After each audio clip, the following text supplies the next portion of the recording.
Hello नमस्कार दोस्तों, chain orbit में आपका बहुत बहुत स्वागत है।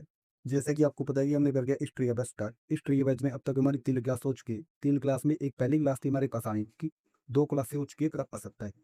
हड़प्पा सप्ताह में अब तक हमने पहली क्लास ही देखा था हड़प्पा सप्ताह वे थी और उससे जुड़ी और बातें विशेषताएं। दूसरी क्लास में हड़प्पा सप्ताह के प्रमुख नगर देखे थे और ये तीसरी और लास्ट क्लास है। इसके बाद ऋग्वेद काल शुरू हो जाएगा। क्या ऋग्वेद काल की वीडियो लाएंगे। ये तीसरी और लास्ट क्लास है। इसमें देखेंगे इसके पतन के कारण, इसके नगर नियोजन, धर्म, सामाजिक ढांचा, कृषि, पशुपालन, ये सारी चीजें इसमें देखेंगे। उसके बाद ऋग्वेद काल कल वाली वीडियो में लाएंगे। हम हिस्ट्री की हर रोज एक वीडियो लाते हैं, 6 बजे शाम को वीडियो आती है हमारी। और इस वीडियो में आपको पूरे डिटेल में बताया जाता है हर एक चीज के बारे में, क्योंकि पाषाण काल से स्टार्ट किया हम। कई बच्चों में देखा जाता है कि पाषाण काल से स्टार्ट नहीं करते, हड़प्पा सप्ताह सीधा स्टार्ट करके और फिर भी पढ़ाते हैं। हम ऐसा नहीं करेंगे। पाषाण काल और जो हड़प्पा सप्ताह से पहले भी हुआ उस पर भी एक वीडियो डाल दी है हमने। हिस्ट्री के अलावा भी हर सब्जेक्ट पढ़ेंगे अभी, जैसे quality, geography, economics, science, Hindi, reasoning और मैथ, हर एक सब्जेक्ट पढ़ेंगे। तो चलिए वीडियो शुरू करते हैं। वीडियो शुरू करने से पहले आपको एक अपडेट देना चाहता हूँ। यदि आपको जॉब से जुड़ी अपडेट चाहिए, जॉब से जुड़ी कोई भी अपडेट चाहिए, कोई फार्म भरना है, कैसे भरना है वो देखना आपको, या एडमिट कार्ड कैसे निकलेगा, या किसी जो भी आंसर की कैसे निकलेगी वो देखना है, उससे जुड़े अपडेट के लिए हमारा एक अलग चैनल है जॉब एनालिसिस के नाम से। उस चैनल का लिंक मैं डिस्क्रिप्शन में दे दूंगा। उस पे आपको हर एक जॉब से रिलेटेड वीडियो मिलेगी और हर एक अपडेट मिलेगा आपको। मतलब जो भी नई अपडेट आएगी, नई जॉब आएगी, नई जॉब का अपडेट उसको मिल जाएगा। फुल डिटेल में बताता हूँ मैं उस पर। और जो फार्म वगैरह भरना है, फार्म वगैरह भी आपको सीएससी पे जाके भरना नहीं पड़ेगा या कहीं बाहर जाके भरना नहीं पड़ेगा। उस पे वीडियो देख के आप कोई भी कारण भर सकते हैं। हर एक फार्म पे मैंने वीडियो बना रखी है उस पर, तो उस चैनल को भी आप चेक कर सकते हैं। तो चलिए वीडियो शुरू करते हैं। वीडियो शुरू करने से पहले वीडियो को लाइक कर दीजिए और चैनल को कर दीजिए सब्सक्राइब, ताकि आने वाली हर वीडियो की अपडेट आप तक पहुंचती रहे और आप किसी भी अपडेट से वंचित ना रहे, किसी वीडियो से वंचित ना रहे। इस वीडियो में पहले बढ़ेंगे हम नगर नियोजन। नगर नियोजन में हमारी कुछ बातें रहेंगी, वो बातें देख लेते हैं। पहले हम पढ़ेंगे नगर के भाग, दूसरे में पढ़ेंगे सड़क व्यवस्था, तीसरा पढ़ेंगे नगर नियोजन में बांध निर्माण, चौथा पढ़ेंगे जल निकासी, और फिर दो मुख्य इमारतें देखेंगे। एक तो देखेंगे नंबर 5 पे अन्नागार, जो विशाल अन्नागार है, अन्नागार कैसे बने होते थे।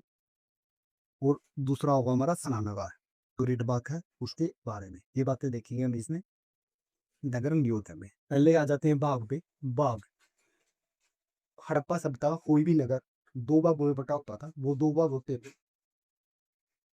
पहला भाग होता था ऊपरी दुर्ग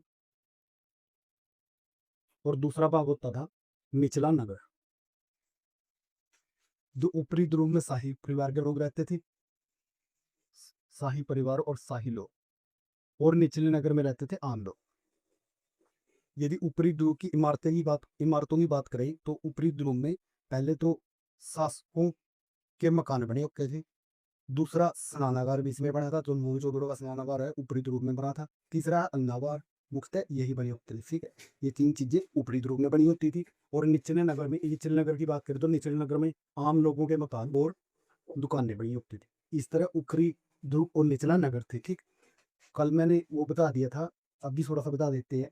ऊपरी ध्रुव थोड़े से ऊंचे पे होता था, जैसे ऊपरी ध्रुव हो गया, और ये निचला नागा हो गया। ठीक है, ऊपरी ध्रुव के चारों ओर एक एक्स्ट्रा दीवार होती थी, जो इसकी रक्षा मेखला होती थी, रक्षा के लिए होती थी। वो इसके चारों ओर होती थी। जब नगर के चारों ओर कोई दीवार नहीं होती थी, ऊपरी ध्रुव के चारों ओर दीवार होती थी। जो इस शासक ये चाहते थे कि हमारी सिक्योरिटी हो, आम जनता अब भी ऐसा ही है और पहले भी ऐसा, और प्रधान जनता के बारे में कोई लिखता था। ठीक है, नीचे नगर में हासिलता रहती थी, ऊपरी में शासक रहते थे। ये आपका नगर के भाग हो गए, नगर के दो भाग होते थे। अच्छा, एक बात और, जो धोलावीरा है, धोलावीरा, धोलावीरा जो गुजरात में है, धोलावीरा में एक विशिष्ट बाग भी पाया गया है। धोलावीरा में 3 बाग थे, टोटल 3 बाग थे। एक ऊपरी दुर्ग, निचला नगर, और एक अलग से नगर था जो मतलब ज्यादा कमतर लोग होते थे, या निम्न जाति के लोग होते थे, जाति नहीं कह सकते, मतलब निम्न काम करने वाले लोग होते थे, वो उसमें रहते थे। ठीक है, ये दो रविरम 3 बाग पाई है, ये देवशिष था। और चौकुंदुरों में कौन से विभाग के चारों ओर ये घेरा नहीं पाया गया, जैसे कि ऊपरी ध्रुव भी ऐसा ही था और निचला नगर भी ऐसा ही था। ठीक है, ये भी कह सकते हैं कि ये दो बागों में नहीं बटा था। चौमुंदड़ो, चौमुंदड़ो का ये था, चौकुंदड़ो, चौमुंदड़ो का ये था। ठीक है, ये है आपके नगर के बांध। इसके बाद सड़क व्यवस्था देखते हैं।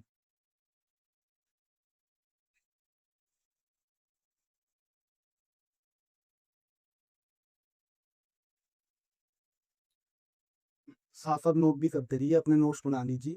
वीडियो को पॉज करके आप नोट्स बना सकते हैं। यदि आप नोट्स नहीं बनाना चाहते, आप लेजी व्यक्ति हैं, आप बहुत ही सज्जन आदमी को मतलब आलसी व्यक्ति हैं, तो आलसी व्यक्ति हो तो आप डिस्क्रिप्शन पे जाके डाउनलोड भी कर सकते हैं। क्योंकि मुझे कोई दिक्कत नहीं, मैं तो पीडीएफ वैसे भी अपलोड करता हूँ रोज। पर दिक्कत आपको होगी क्योंकि वो शुद्ध हिंदी में लिखे हुए हैं और आप अपनी भाषा में नोट्स बनाओगे तो वो आपको ज़्यादा समझ में आएंगे। ठीक है, वो मैंने मेरी लैंग्वेज में लिख रखे हैं, आप जो लैंग्वेज प्रयोग करोगे उसी लैंग्वेज में नोट्स बनाओ, वो आपके लिए अच्छा रहेगा। हमने एक बात देखी है, अब देखते हैं सड़क व्यवस्था। सड़क व्यवस्था में क्या होता था कि मुख्य सड़कें होती थी और कुछ छोटी सड़कें होती थी। जैसे ये छोटी सड़कें हो, छोटी सड़कें, जो सभी छोटी सड़कें थी वो मुख्य सड़क में आके खुलती थी। ये होगी आपकी मुख्य सड़क और ये होगी छोटी सड़क, कि मुख्य सड़क में आके खुलती थी। और जो घरों के दरवाजे थे, घरों के दरवाजे कभी मुख्य सड़क की तरफ नहीं लगे होते थे। जैसे घरों का दरवाजा इधर भी होगा, इधर भी होगा, इधर होगा घर का दरवाजा। ठीक है, इधर ही मिलता था, या तो इधर होगा या इधर होगा। ठीक है, या तो छोटी सड़क में होगा या फिर इधर छोटी सड़क के मतलब बड़ी सड़क के उस साइड होगा। बड़ी सड़क पे कभी भी दरवाजे नहीं लगे होते। इसका मुख्य कारण ये था कि जो छोटे बच्चे हैं सड़क पे ना आ जाए, दुर्घटना ना हो जाए, इस कारण से छोटी सड़कों पे दरवाजे होते थे, या फिर बड़ी सड़क के अपोजिट साइड होते थे। बड़ी सड़क सड़क पे कोई दरवाजा नहीं होता था। जो मुख्य सड़क थी, मुख्य सड़क के दोनों ओर नालियां होती थी।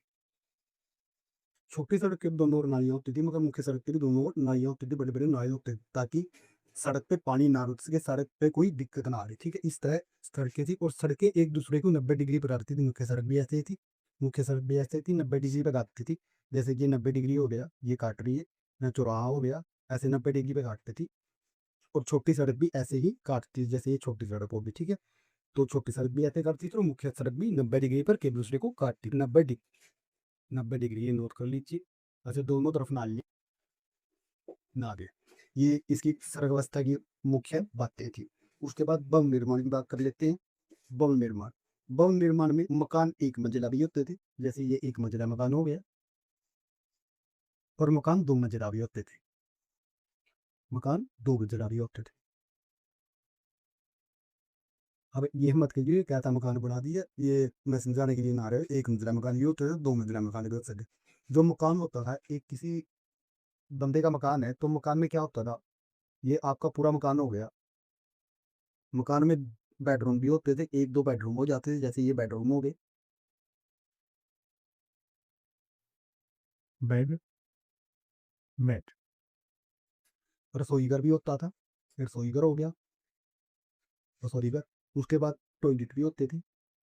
जैसे ये टॉयलेट बना दिया मैंने। अब ये मत कहिए कि कोई के पास टॉयलेट क्यों बना दिया, क्योंकि ये थोड़ा लगता नमीस नहीं हूँ मैं सिर्फ आपको समझाने के लिए बता रहा हूँ। तो यहाँ टॉयलेट बना दिया। अन्नागार भी होते थे, मतलब गोदाम भी होते थे उनके पास, जहाँ अन्न रखा जाता, अन्नागार। छोटे छोटे अन्नागार भी होते थे। इसके बाद टॉयलेट भी होते थे, और नहाने के लिए अलग स्नानागार भी होते थे, मतलब कि बाथरूम भी होते थे।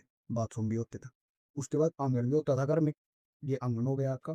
और नीचे या तो पानी की टंकी होती थी, नीचे जो अंडरग्राउंड टंकी बनी होती थी, जैसे पानी की टंकी बनी होती थी, या फिर किसको वाटर डब्ल्यू से डिनोट कर देता हूँ मैं। या तो पानी की टंकी नीचे बनी होती थी, या फिर अरे घर का एक स्वतंत्र कुआं होता था, कुआं। ठीक है, स्वतंत्र कुआं होता था। इस तरह के कुछ घर होते थे, मतलब इस तरह के होते थे। ये सारी चीजें घरों में पाई जाती थी। उसके बाद घर पक्की ईंटों के बने होते थे। पक्की ईंटों के घर होते थे, पक्की ईंटों के घर, पक्की ईंटों के घर होते थे। और घर की वही बात है, दो दरवाजे हैं, वो मुख्य सड़क के उल्टी साइड लगे होते थे। ठीक है, ये भवन निर्माण के बारे में। उसके बाद जल निकासी की बात कर लेते हैं। जल निकासी में वही सड़कों वाली बात आ जाती है। मुख्य नाले भी होते थे, जिसमें मेन होल लगे होते थे। मेन होल का तो आपको पता ही होगा, मेन होल लगे होते हैं, जैसे कि स्पाइस को करने के लिए या गैस निकलता है उसके लिए मेन होल लगे होते हैं जगह जगह शिविरों में। तो वो मुख्य नालों में मेन होल लगे होते थे। छोटी छोटी नालियाँ उनमें आपकी धीरे घरों से छोटी नाली आती थी, जो बड़ी नाली इसके जैसे एक घर से नाली आई, इस घर से नाली आ रही, इस घर से नाली आ गई और इस मुख्य नाली में मिल गई। ठीक है, ये मुख्य नाले में मिलने के बाद ये मुख्य नाला इसको जहाँ सीवेज प्लांट है, जहाँ जो कुछ है नदी वगैरह में जहाँ हम छोड़ना, इस ये मुख्य नाला वहाँ जाता था। ठीक है, ये मुख्य नाला हो गया। जो नालियाँ थी पूर्णतः ढकी हुई थी, ऊपर से ढकी हुई थी, ये नालियाँ भी ढकी हुई थी और ये नालियाँ भी ढकी हुई थी। नहीं, जल निकासी की जो प्रबंध था अच्छा था, और सड़कों में पानी ना होते इसलिए सड़क के दोनों तरफ नालियाँ होती थी। ठीक है, सड़क के दोनों तरफ नालियाँ होती थी, ये नालियों के पानी बह रहे और ये आपकी सड़क होगी। ठीक है, ये आधुनिक सड़क प्रणाली मतलब बीच में जो पट्टी लगी होती है, आधुनिक सड़क है ये। मगर ये सड़क होगी आपकी और दोनों तरफ से नालियों से, जो ढकी हुई नालियों से। ठीक है, ये जल निकासी के बारे में था। अब बात कर लेते हैं अन्नागार। अन्नागार एक बहुत बड़ा गोदाम मिला है, महान अन्नागार मिला है हड़प्पा में, और विशाल अन्नागार मिला है बुंदेलखंड में। ठीक है, तो अन्नागार था, अन्नागार हमेशा कहाँ बना होता था? ऊपरी ध्रुव में। ऊपरी ध्रुव, ऊपरी ध्रुव में अन्नागार बना होता था। और उसमें क्या था कि चबूतरे पर बना होता था, ऊंचाई पर बना होता था। अब आप दिमाग लगा सकते हो कि ऊंचाई पे क्यों बना होगा, और चबूतरे पर बना होता था। जैसे कि ये आपका अन्नागार हो गया, ये आपका अनाज का गोदाम हो गया, ये ऐसे चबूतरे पर बना होता था। जैसे ऐसे चबूतरे पर बना दिया ये ऊपर अन्नागार। ठीक है, ये आपका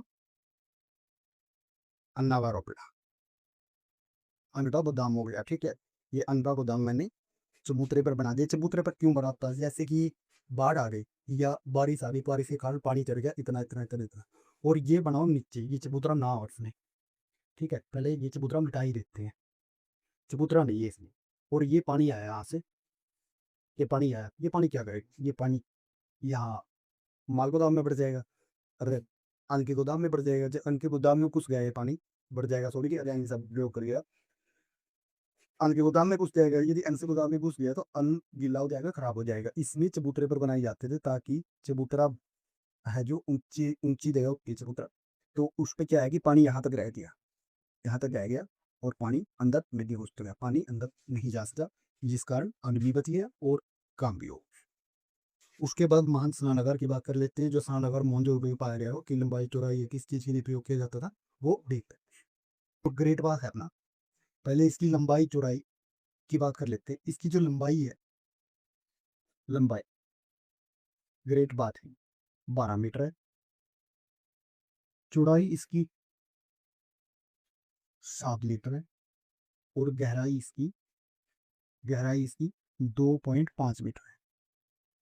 2.5 मीटर है। ये है कि लंबाई 12 मीटर लंबा है, चौड़ा 7 मीटर है, और गहरा 2.5 मीटर है। ठीक है, इसके बारे में और मुख्य बातें बताते हैं कि अनुष्ठानों में प्रयोग किया जाता था, स्थानों के लिए प्रयोग किया जाता था। जैसे कि यज्ञ वगैरह करते हैं शासक, तो वो उसके पुरोहित कहते थे कि इस जो ग्रेट बात था उसमें ना दिया, ये उसके बाद यज्ञ शुरू करेंगे, ऐसा कुछ था। तो इसलिए अनुष्ठानों के लिए प्रयोग किया जाता, यज्ञ आदि के लिए प्रयोग किया जाता था। त्योहारों आदि पे इसमें स्नान किया जाता था, शासकों के द्वारा या शाही परिवार के द्वारा। ठीक है, ये आपकी नरबी बीच बातें होगी। उसके बाद आगे बढ़ते हैं। आशा करते हैं समझ नहीं आई होगी। ये अब भी समझ में नहीं आई तो आप इंस्टाग्राम पे पूछ सकते हैं, कोई नहीं सवाल आपका सिंगा हो, और टेलीग्राम पे पूछ सकते हैं, या फिर आप कमेंट में पूछ सकते हैं, आपके है तो कमेंट का रिप्लाई दिया जाएगा। बस वीडियो जितना होके शेयर कर दीजिए, इस शेयर हमारे लिए बहुत जरूरी है, व्यू आएंगे तो खुशी मिलेगी दोस्त। इसके बाद बात कर लेते हैं कृषि, पशुपालन, माप और बाट, सामाजिक ढांचा। इन चार पे पहले बात करेंगे तो आगे बात करेंगे। पहले कृषि पे बात कर लेते हैं। कृषि, देखो, जो सिंधु घाटी सभ्यता की अर्थव्यवस्था थी वो कृषि आधारित थी, ज्यादातर लोग कृषि ही करते थे। अर्थव्यवस्था कृषि आधारित। ये लोग गेहूं, सरसों सरसों मटर, चावल, बाजरा, जौ इत्यादि खेती करते थे। इन सब ये खेती करते थे। ठीक है, और जो इनकी सिंचाई व्यवस्था, ज्यादातर किसान क्या करते थे कि बाढ़ के बाद खेती करते थे। जैसे बाढ़ आई, बाढ़ के बाद खेती, जैसे बाढ़ आई, बाढ़ के बाद खेती करेगी। उसके बाद सिंचाई, ज्यादातर सिंचाई नहीं है, सिर्फ कुछ जगह सिंचाई के प्रमाण मिले हैं, मगर ज्यादा वर्षा पे आधारित कृषि थी, वर्षा पर आधारित कृषि। इसी में एक बात और आ जाती है, जो विश्व की सबसे पहली कपास उगाने का प्रमाण मिले है वो हड़प्पा सभ्यता से मिले है, सबसे पहले कपास। क्योंकि जो यूनानी लोग थे, यूनानी, जो कपास को सिंदन कहते थे, सिंडोन कपास यूनानी भाषा में थी। और इसी से आगे, सिंडन से आगे सिंधु कहने लगे वो यहाँ के लोगों को, और नदी को कहने लगे सिंधु नदी। ठीक है, सिंधु या सिंधान, सिंधान भी बोल देते थे। ठीक है, इस तरह कपास की कृषि सबसे पहले कहाँ की गई, हड़प्पा सभ्यता में। यूनानी लोग इनको सिंधन कहते थे, और सिंध के आगे सिंधु आया। ठीक है, वर्षा पर आधारित कृषि थी, सिंचाई बहुत कम होती थी, बाढ़ पर आधारित कृषि थी। बाढ़ जब आ जाती थी, बाढ़ के बाद ही लोग खेती करते थे, गेहूं, सरसों, मटर, चावल, बाजरा, जो इसकी खेती करते थे। उसके बाद पशुपालन पे आ जाते हैं। सबसे पहले विश्व के जो तो खेत मिले वो मिले कालीबंगा। ठीक है, कालीबंगा कहाँ, राजस्थान में। मैंने कल पढ़ा था, कल वाली वीडियो जितनी हिंदी की डिस्क्रिप्शन में प्लेलिस्ट वाली मिल जाएगा, वहां जाके आप देख सकते हैं। उसके बाद पशुपालन की बात कर लेते हैं। पशुपालन में ये लोग भैंस, तो आजकल के लोग पालते हैं ऐसे ही पालते हैं, तो भैंस, गाय, सुअर, भेड़, बकरी और कुत्ता, कुत्ता, बैल, हाथी और ऊंट। ठीक है, इनको ज्यादातर पालते थे। भैंस, गाय, सुअर, भेड़, बकरी, कुत्ता, बैल और हाथी और ऊंट। ठीक है, इनको ज्यादातर पालते थे। ये जो पशु थे, बैल, हाथी और ऊंट, ये बुजर्ड होने के लिए थे। कुत्ता एक पालतू पशु था, पालतू मतलब वफादार पशु था, वफादार। जो सबसे पहला पालतू बनाया था वो कुत्ता ही बनाया था। भैंस, गाय और सुअर, भेड़, भैंस, गाय, सुअर, भेड़, बकरी जो थे, दूध और मांस, दूध, मांस, ऊन के लिए प्रयोग होती थी। दूध, मांस और ऊन, ऊन लेने के लिए। ठीक है, ये इनका पशुपालन था। और पशुपालन में ये बूढ़े के बारे में कम जानते थे। बूढ़े के बारे में सीमित ज्ञान है, सीमित ज्ञान, सीमित ज्ञान, घोड़े के बारे में सीमित ज्ञान था नहीं। क्योंकि घोड़े की सिर्फ एक प्रमाण भी है, एक जगह से प्रमाण भी है, सूत कोटड़ा से। सूत कोटड़ा से कमेंट में बताइए सूत कोटड़ा है कहाँ। मैंने कल वाली वीडियो में कराया था, ये कल वाली वीडियो आपने देखी है, सूत कोटड़ा कमेंट में बता दीजिए कहाँ है। सूत कोटड़ा से घोड़े के लिए मिली है, जो एकलौता प्रमाण है कि यहाँ लोग घोड़े के बारे में भी जानते थे, मगर कम जानते थे। घोड़े का जिक्र बहुत ही कम आया है। घोड़े का एक प्रमाण है, घोड़े के दिया सूत कोटड़ा से कर दिया, बूढ़े की हड्डियां मिली है। ठीक है, ये इनका पशुपालन था। पशुपालन में देख लीजिए, भैंस, गाय, सुअर, भेड़, बकरी, कुत्ता, बैल, हाथी, ऊंट आदि पालते थे। इसमें बैल, हाथी और ऊंट दोनों के लिए उपयोग करते थे। भैंस, गाय, सुअर, भेड़, बकरी दूध, मांस और ऊन के लिए उपयोग करते थे, और कुत्ता इनका वफादार था। उसके बाद बूढ़े के बारे में भी सीमित ज्ञान था, और सूत कोटड़ा से बूढ़े की हड्डियां मिली थी। इसके बाद आगे चलते हैं। आगे आ जाता है माप और बाट। जो नोट्स बनाना चाहते हैं वो वीडियो को पॉज करके नोट्स बना सकते हैं, अपनी लिख सकते हैं जो लिखना चाहते हो। क्योंकि वीडियो को ऐसे वो बढ़ता रहूंगा तो वीडियो बहुत लंबी हो जाएगी, इसलिए आप वीडियो को पॉज कर लीजिए, पॉज करके कि आप अपना वो लिखिए। इसके बाद माप और बाट। माप, जो माप और बाट इनकी मानकीकृत तो मानकीकृत, मानकीकृत मैंने कल वाली वीडियो में बताया, मानकीकृत, बाट और माप। और माप मतलब कि स्टैंडर्ड साइज के होते थे। जो बाट थे, पहले बाट देख लेते हैं। बाट, गन आपात, गन आपात थे। गन आपात दल का तो आपको पता ही होगा। गन ये होता है, जैसे आपने बचपन में ही बनाया होगा, ऐसे करके, ऐसे करके ये आपका वैसे ही बना पड़ गया, मगर गन, सॉरी, गन ये होता है आपका जैसे एक वर्ग का 3D आकार, एक वर्ग का 3D आकार ये गन है। ठीक है, ये आपका गन हो गया, इस आकार के पार्ट होते, इस आकार से बात होते थे। ठीक है, बात पत्थर के बनाए जाते थे, पत्थर के बात। जो मापनी होती थी वो भी मान के करी तो स्टैंडर्ड साइज की होती थी। जैसे कि 1 फुट में 10 इंच हो गए, 1 फुट में 12 इंच हो गए, 1 फुट में इतने सेंटीमीटर हो गए, वो पहले से ही डिसाइड होता था। ठीक है, वो मान के करी। अब जैसे ISI मार्का चलता है ना, वैसे ही वहाँ शासकों की चलती थी, और शासक अपने हिसाब से कि इतने फुट में इतनी इंच होगी, ये इस हिसाब से करते थे। फुट इंच का उस टाइम नहीं था, मगर जो भी था मानकीकृत थे।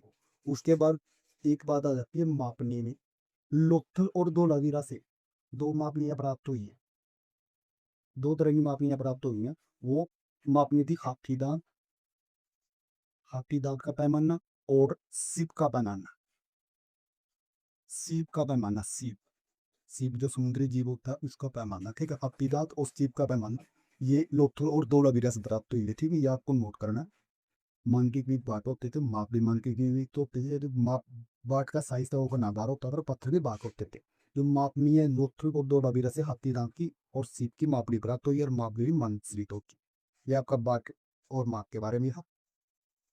उसके बाद आगे चलते हैं। आगे आपका सामाजिक ढांचा। सामाजिक ढांचे में परिवार संयुक्त था। परिवार संयुक्त मातृत्वात्मक परिवार था।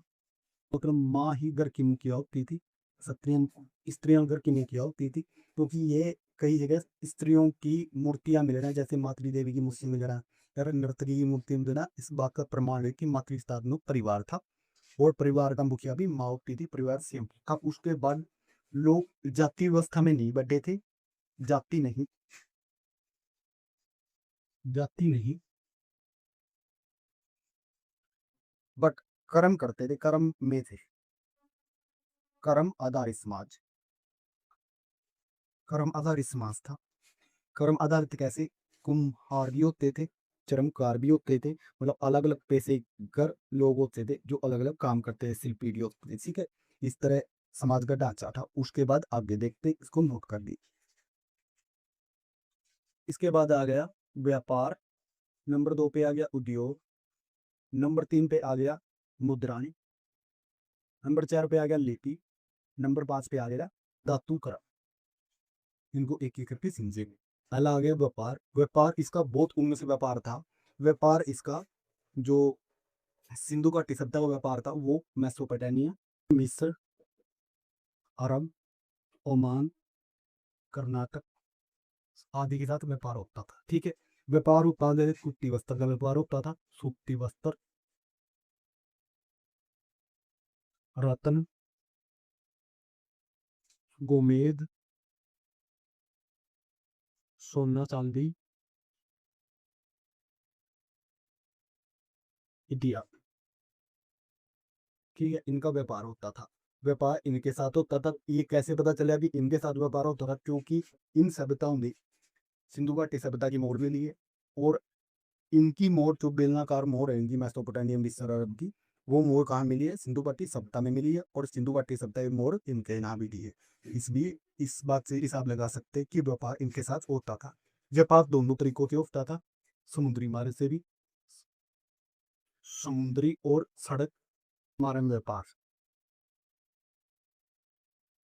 मार्ग व्यापार, ठीक है। दोनों तरीकों से व्यापार होता था। ये सीधे नोट कर लीजिए। उसके बाद आगे बढ़ते आगे देखते उद्योग धंधे। इसके बाद आ जाते हैं उद्योग धंधों पे। उद्योग इसमें मुख्यतः कृषि आधारित उद्योग थे। कृषि आधारित उद्योग। उसके बाद निर्माण का कारखाने, कांसा उद्योग, मूर्ति उद्योग, शंख उद्योग और रत्न उद्योग। इस तरह के उद्योग थे। कृषि आधारित उद्योग, निर्माण का कारखाने, कांसा उद्योग, मूर्ति उद्योग, शंख उद्योग और रत्न उद्योग। और एक आ गया सौंदर्य प्रसाधन उद्योग जो चौंदरों से मिला है। चौंदरों कहाँ है? पाकिस्तान में। राजस्थान के सिंध प्रांत में सौंदर्य प्रसाधन आधारित की मेकअप और सामंतरी लाल लिपस्टिक और व्यवस्था। इस तरह के उद्योग थे। उसके बाद मुद्रा की बात कर लेते।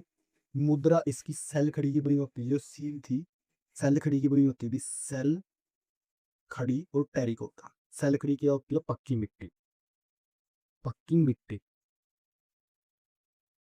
सेल खड़ी, बड़ी सेल खड़ी है ये। उसके बाद और टेरिकोटा की मुद्राएं थी। टेरिकोटा की मुद्राएं थी। मुद्राओं से व्यापार वगैरह नहीं होता था। मुद्राओं से ये नहीं होता था मुद्रा से कुछ चीजें लेते थे लोग। चीज तो वस्तु विनिमय प्रणाली से होता था। वस्तु विनिमय प्रणाली जैसे मैंने पहले ही पढ़ाई थी। वस्तु विनिमय प्रणाली क्या होती है? जैसे चीज के बदले चीज लेना, ठीक है। मेरे पास जूते हैं, किसी के पास चावल है, मुझे चावल चाहिए, उसको जूते चाहिए, तो आदान प्रदान कर लेंगे, ठीक है। यही वस्तु विनिमय प्रणाली है, आदान प्रदान की। दूसरी बात, जैसे गाँव में अब भी होता है कि अनाज के बदले सब्जियां वगैरह या फिर फल वगैरह ले जाते हैं, वो वस्तु विनिमय प्रणाली ही है। ये वस्तु विनिमय प्रणाली ये होती थी, इसमें मुद्रा का प्रयोग नहीं हो, तब मुद्राएं सिर्फ शासक वगैरह प्रयोग करते थे, ठीक है। और उसके बाद कुछ खास लोग भी प्रयोग करते थे, मुद्रा इतनी नहीं होती थी। उसके बाद लिपि की बात कर लेते हैं। लिपि है इसकी भावचित्रात्मक। भावचित्रात्मक भावचित्रात्मक कैसी? पहली बात, आज तक पढ़ी नहीं जा सकी। क्यों नहीं पढ़ी जा सकी? समझ में नहीं आई, इसलिए इसको अध्ययगियास बोलते हैं, ठीक है। अध्ययगियास इसलिए बोलते हैं क्योंकि आज तक इसकी लिपि पढ़ी नहीं जा सकी। भावचित्रात्मक लिपि कैसी है? इसके अक्सर चित्रों के रूप में होते थे, चित्रों के रूप में, जैसे चित्र बना दिया कोई, वो उस पे भाव होते, ठीक है। भाव मैंने चेहरे पर कोई भाव आ गई, जैसे कि अभी इमोजी देखी होगी। जैसे ये इमोजी मैं बनाता हूँ, इस इमोजी का यदि ऐसा बनाती है मैंने, एक इमोजी ऐसे बना दी, इमोजी या एक फेस ऐसे बना दिया और एक फेस ऐसे बना दिया। इन दोनों से आप क्या समझते हैं? ये फेस ऐसा लग रहा है जैसे उदास बच्चा हो, ये फेस ऐसा लग रहा है जैसे थोड़ा सा खुश बच्चा हो, खुश हो रहा है किसी चीज पे, अंदर से दिख से खुशी उमड़ रही है जैसे बच्चे को, और इसके उदासी है बहुत ज्यादा, जैसे इसकी टॉफी चाहिए चीज, और इसको जैसे टॉफी वो मिल गई हो, ठीक है। ये कुछ ऐसा है। तो इस तरह भाव चित्रात्मक थी ये चित्र है जैसे, और इनके चेहरे पर भाव है, इनके सी ऐसी भाव चित्रात्मक थी, मगर ऐसी नहीं थी कि इमोजी जैसी वो ऐसी होती तो अब तक उसको उसका खंडन कर लेते, उसको पढ़ लेते। ऐसी नहीं थी, थोड़ी सी डिफरेंट थी जो आज तक समझी नहीं जा सकी, मगर चित्रों के रूप में थी इनकी लिपि, और आज तक वो समझी नहीं जा सकी। लिपि का नाम है भाव चित्रात्मक, ठीक है जी। ये लिपि के बारे में था। आगे आ जाते हैं धातुक्रम के बारे में। धातुक्रम ऊपर बढ़ेंगे क्योंकि नीचे थोड़ा सा लाइट लगी है यहाँ। धातुक्रम,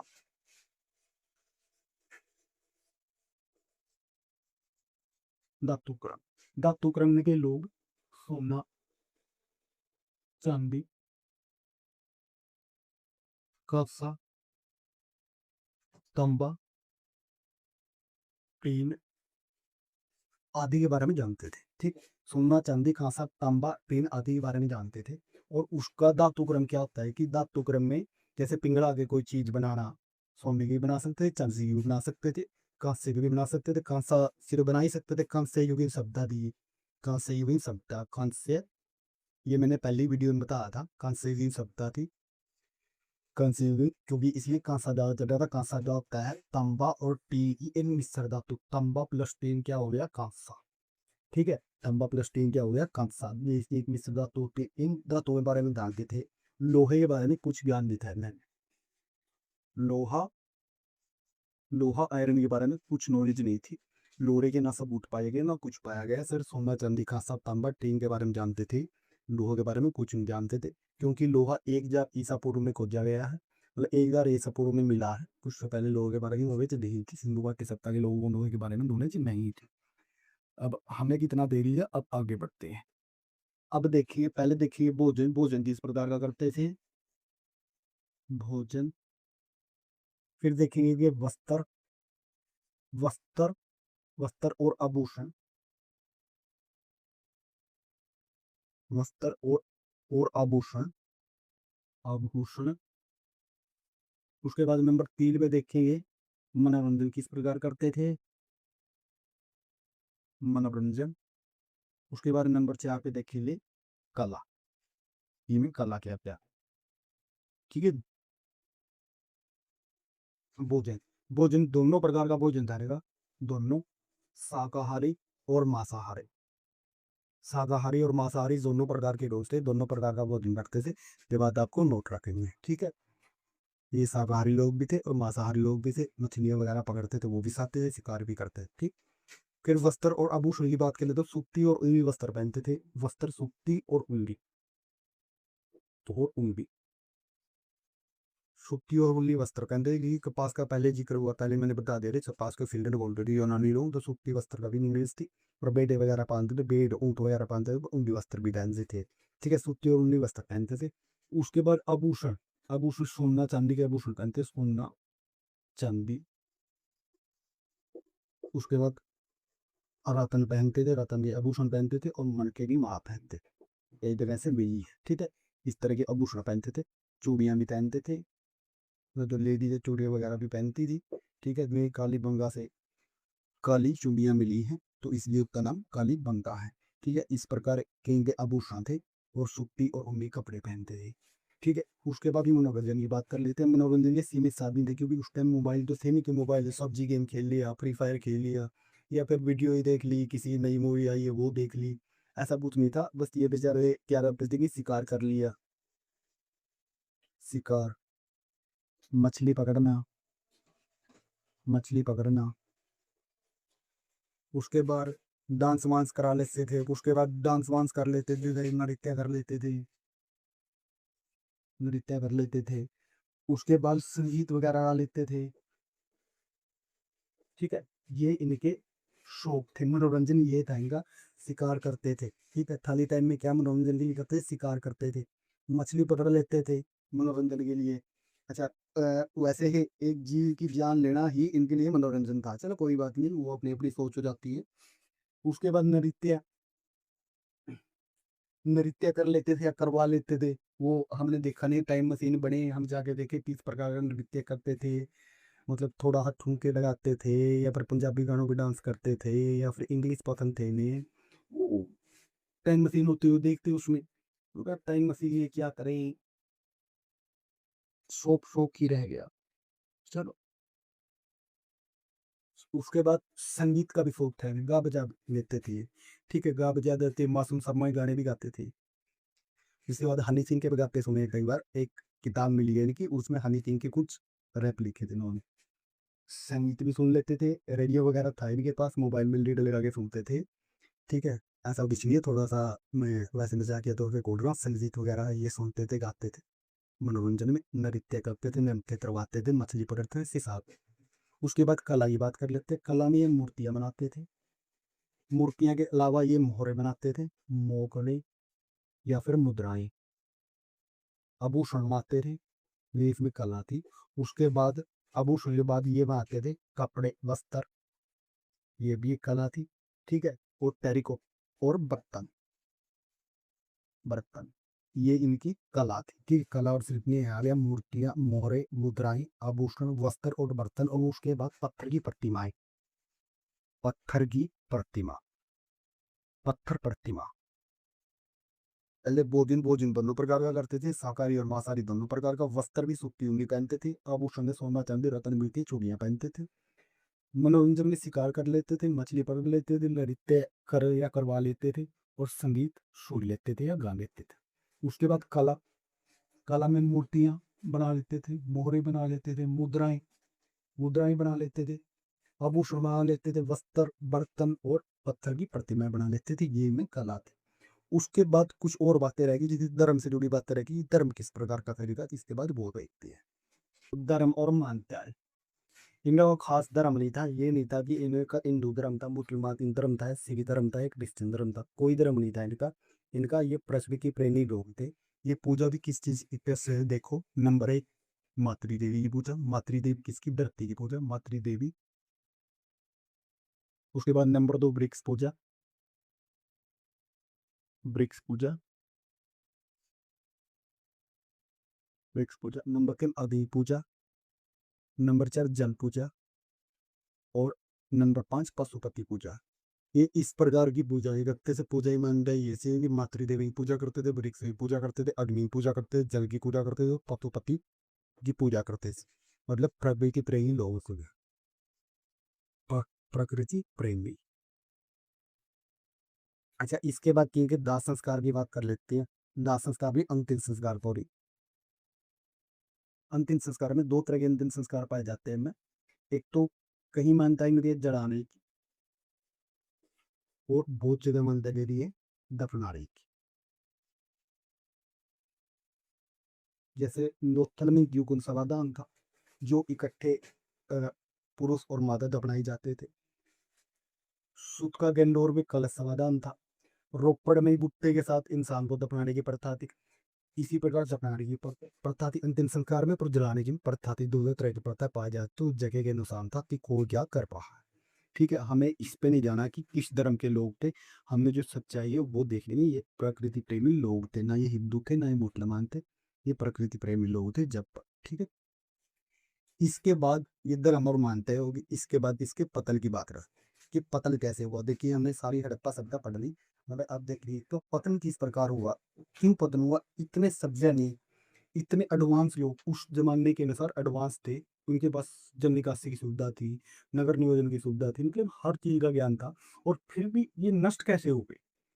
अब वही देखिए, इनके इस पतन में कई विद्वानों में कई मान्यताएं हैं, मतलब कई विद्वानों में कई सोच है, अलग अलग सोच है अलग अलग विद्वानों की। कोई किसी से मानता, कोई किसी से मानता। लिख लेते हैं पतन के कारण।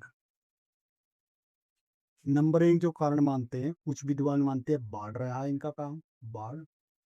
नंबर दो मानते हैं कि नदी परिवर्तन, नदी दिशा परिवर्तन। कुछ विद्वान मानते हैं कि बाढ़ आई है, कुछ कारण से सभ्यता नष्ट हो। ठीक है, कुछ विद्वान मानते हैं कि नदी ने अपनी दिशा परिवर्तन कर ली, जिस कारण कृषि आधारित जनसंख्या होने के कारण, कृषि आधारित अर्थव्यवस्था होने के कारण कुछ में बाढ़ आ भी, कुछ में सूखा रह गया, इसलिए नदी दिशा परिवर्तन के कारण ये हो गया। मगर मैं इससे सहमत नहीं हूँ। मैं कौन होता हूँ सहमत ना सहमत होने वाला, फिर भी मैं इससे सहमत नहीं हूँ। कारण एक है इसके पीछे का। इसके पीछे का कारण क्या है कि नदी की यदि दिशा परिवर्तन होती है, त्रिभुजाकार सभ्यता थी, त्रिभुजाकार सभ्यता थी, पर 12 लाख वर्ग किलोमीटर इसका एरिया था, अभी बाढ़ था लगभग 40%, 12 लाख वर्ग किलोमीटर। ठीक है, इतनी बड़ी सदसा यदि नदी यहाँ अपना नाश्ता परिवर्तन करती है, यहाँ पहले थी और वो नदी यहाँ वो, तो जो यहाँ लोग बसे हैं, इधर लोग बसे हैं, उन पर इफेक्ट भी पड़ना चाहिए ना। सारी की सारी सभ्यता एक नदी के परिवर्तन ले रहा है, नदी दिशा परिवर्तन के कारण कैसे इफेक्ट हो सकती है। इफेक्ट हो जाएगी मगर नष्ट कैसे हो सकती है। इस कारण को मैं बुत्ता कारण नहीं मानता। हाँ, बार बार मान सकता हूँ मैं, एक बार में सारा नष्ट हो गया हो बाढ़ आने के कारण। इसके बाद नंबर तीन जलवायु परिवर्तन मानते हैं कुछ विद्वान, परिवर्तन। नंबर चार भी मानते हैं कि भूकंप आया होगा, इससे भी थोड़ा सहमत हूं मैं। नंबर पांच है जो ठोस कारण मतलब की खोज के दिया है एक व्हीलर नाम में अंग्रेज पुरातत्वविद है व्हीलर,